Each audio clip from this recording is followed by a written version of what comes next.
Now, I don't know about you, but food for me has got a pretty remarkable way of transporting you back in time and triggering the most amazing memories of people and of places. For me, one of them is drinking instant coffee out of a pink plastic cup. Because it takes me straight back to camping with the kids at Kaitoke.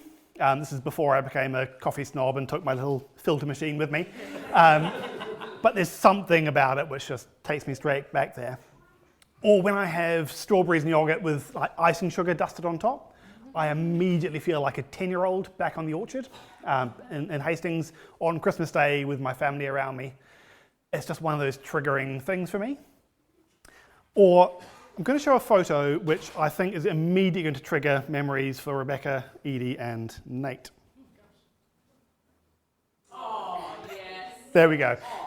Phenomenal sausage, which triggers all sorts of other memories about a trip we had a few years ago. But what are your food memories? What triggers you and makes you remember things that have been? Or am I the only one with it? No. Smells? Old house smell. Old house smell? Yeah. What does that take you back to? To my grandmother's house. Yeah. Fresh pepper grass, Yeah. I'm really allergic to grass, but I love it. pie pits with mahjong. Ah, It's my nana. that's your nana? Yeah. Nice. Cody?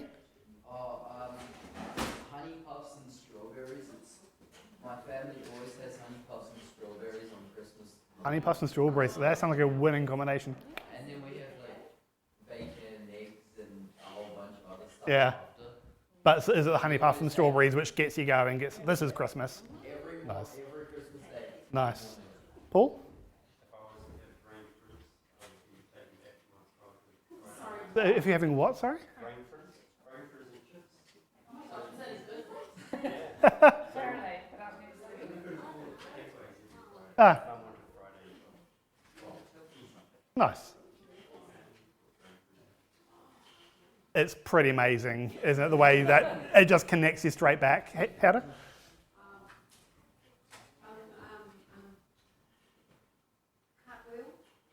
Cartwheel bread. Mm. Oh, the skin of the cream. Yeah.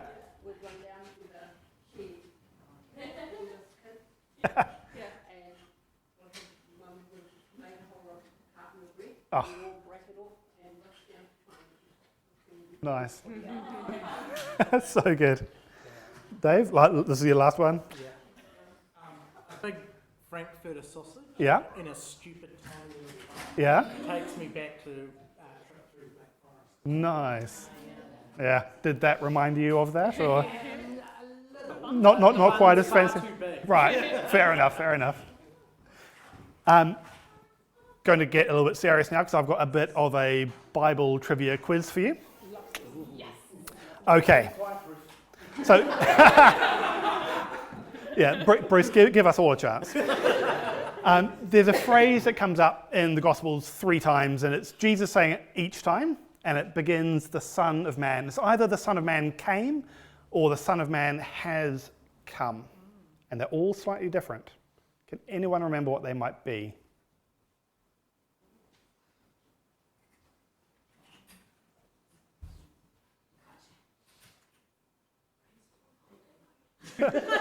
Rick, you going to take a punt? It's not quite it, I'm afraid. But good thought. Shirley? Ah, yes. That's my second one, so I'm not going to put it on screen just yet. But yep, the Son of Man came to seek out and to save the lost. You need a clue for another one? The Son of Man came not to be served, but serve and to give his life a ransom for many. So there we go, that's our first 2, hopefully, on screen. And the third one is without doubt my favourite. It's something to do with food. No. Oh, shall I put you out of your misery? Yeah. The Son of Man has come eating and drinking. And you say, look, a glutton and a drunkard, a friend of tax collectors and sinners. So the first two statements are statements of purpose. They are kind of why Jesus came. But the third one's different because it's a bit about the method of it. The Son of Man has come eating and drinking.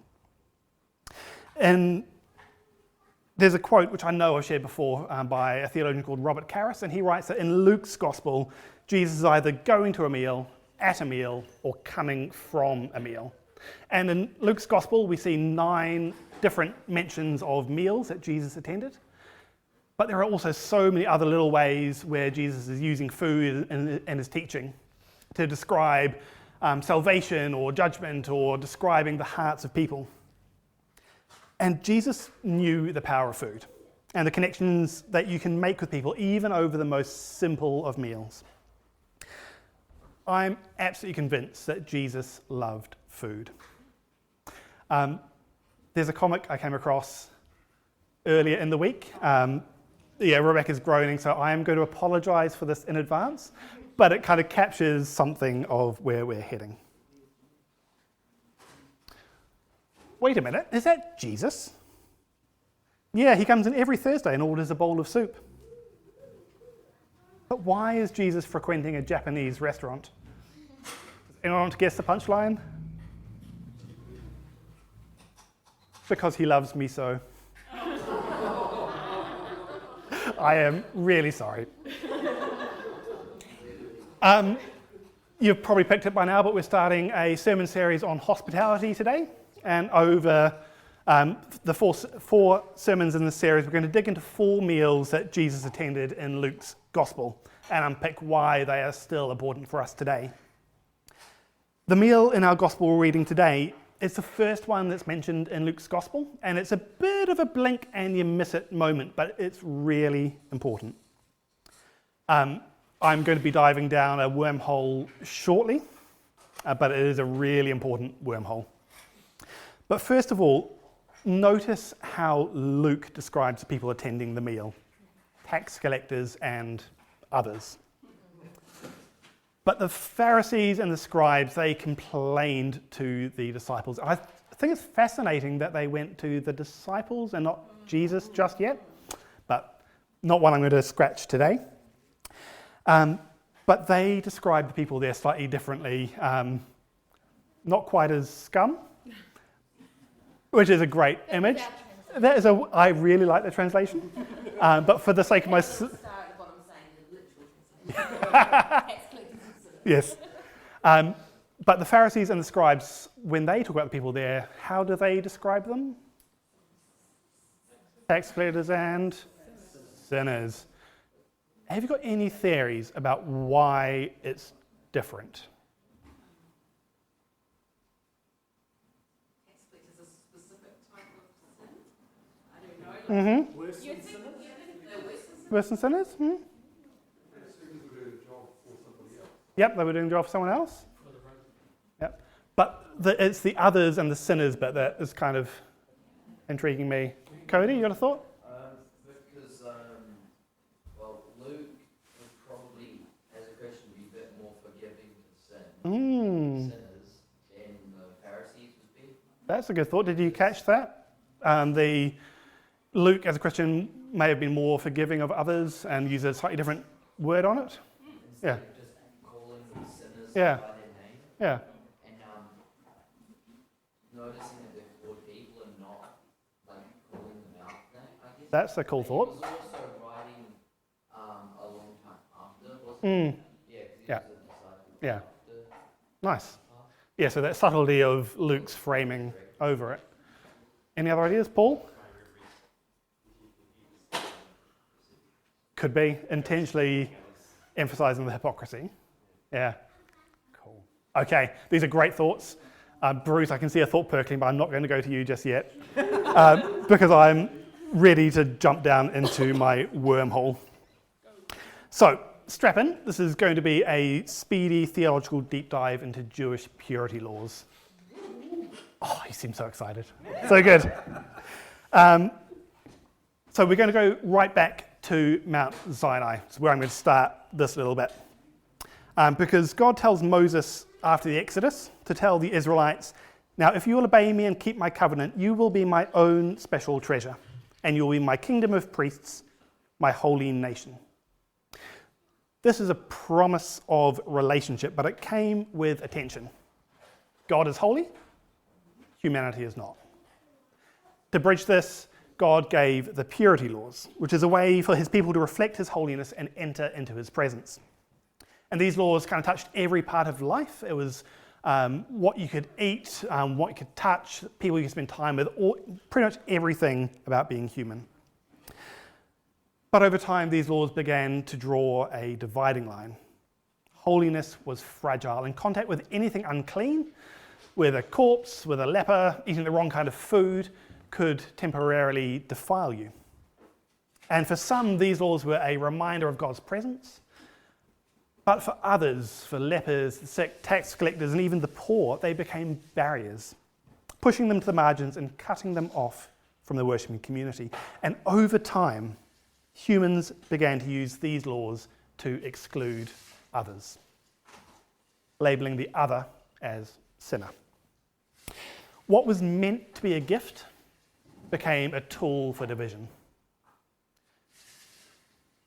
But the prophets began to dream of something better.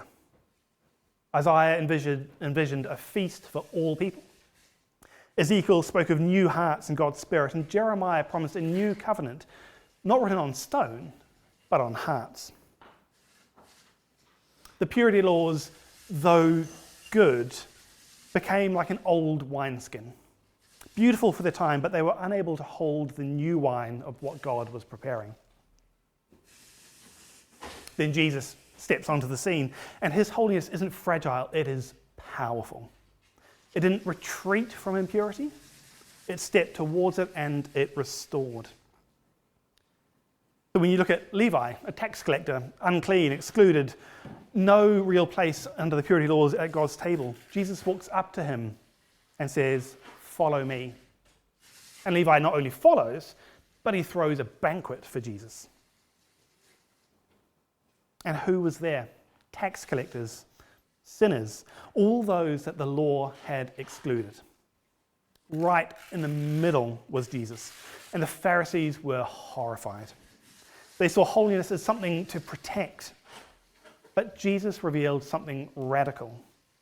His holiness didn't divide, it restored. It didn't exclude, but it invited. So the new wine of the kingdom wasn't just for the pure. It was for the broken, it was for the outsider. It was enough to make even Levi feel at home with God. And this is the beauty of Jesus. He didn't abolish the purity laws. He fulfilled them, but in a way that people just, I don't think, were expecting. The barriers were gone, the unclean were made clean, the excluded were brought near. And this isn't just Levi's story, it's our story as well. Jesus invites us to his table, not because we're worthy, but because his grace makes us clean. But the tricky thing is, as his followers, we are called to do the same. We're called to stop drawing lines to divide. Instead, we're called to open our doors, which is such a beautiful image that came up through our vision series, throwing open the doors. We're called to carry the new wine of his kingdom, a holiness that heals, a grace that welcomes, and a table where everyone has a seat. Later in Luke's gospel, we have that wonderful line, "The Son of Man has come eating and drinking." And you say, this is the Pharisees again, "Look, a glutton and a drunkard, a friend of tax collectors and sinners." It's a slur that's intended to diminish and undermine Jesus.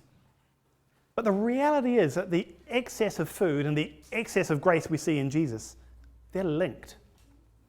The excess of food and drink that Jesus enjoyed were the means that he shared an absolute abundance of grace and transformation.